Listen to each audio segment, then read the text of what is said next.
कि आज किस तरह से जहां भी भाजपा का शासन है अपराध चरम पर है, हत्या की, लूट की घटनाएं हो रही हैं, अपहरण की, गैंगरेप की घटनाएं हो रही हैं, व्यापारियों पर फायरिंग की, वसूली की घटनाएं हो रही हैं, और बावजूद इसके इन अपराधों पर नियंत्रण पाने में पूरी तरह से भारतीय जनता पार्टी की सरकारें, चाहे वो केंद्र की हों या राज्य की हों, विफल है, फेल है।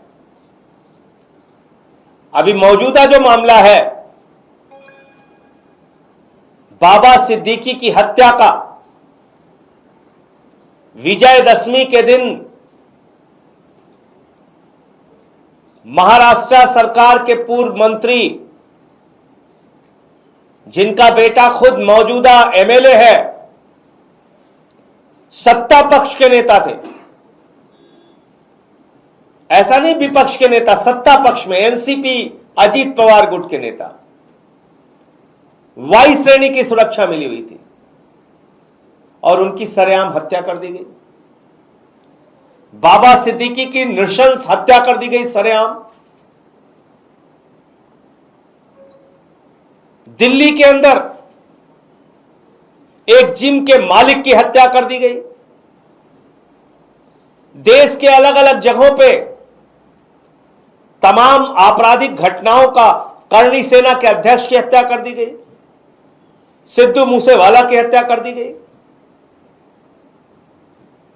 पूरे देश में अपना गैंग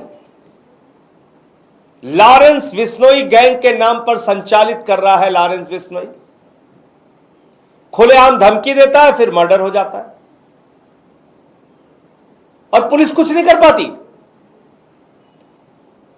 दिल्ली में जहां केंद्र सरकार बैठी हुई है, जहां की सुरक्षा की जिम्मेदारी अमित शाह जी के ऊपर है, नरेंद्र मोदी जी के ऊपर है, यहां पर जीके में एक जिम मालिक की हत्या हो गई। उसमें भी बिश्नोई गैंग का नाम आया, लॉरेंस बिश्नोई गैंग का। बाबा सिद्दीकी की हत्या में भी लॉरेंस बिश्नोई गैंग का नाम, सिद्धू मूसेवाला की भी हत्या में लॉरेंस बिश्नोई गैंग का नाम, करणी सेना के अध्यक्ष के हत्या में भी लॉरेंस बिश्नोई गैंग का नाम। और वो व्यक्ति है कहां पे? गुजरात के अंदर।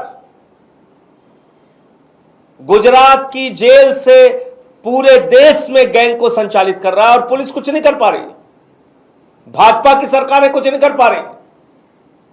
इतना ही नहीं, मैं ये सारे ट्वीट्स लेके आया हूं। तमाम बीजेपी के जो समर्थक हैं, उन्होंने, जो बीजेपी के पक्ष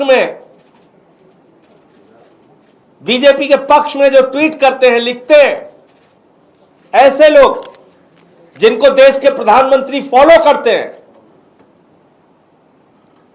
वो लोग ऐसी घटनाओं पर निंदा, आलोचना करने के बजाय इसके पक्ष में लिख रहे हैं।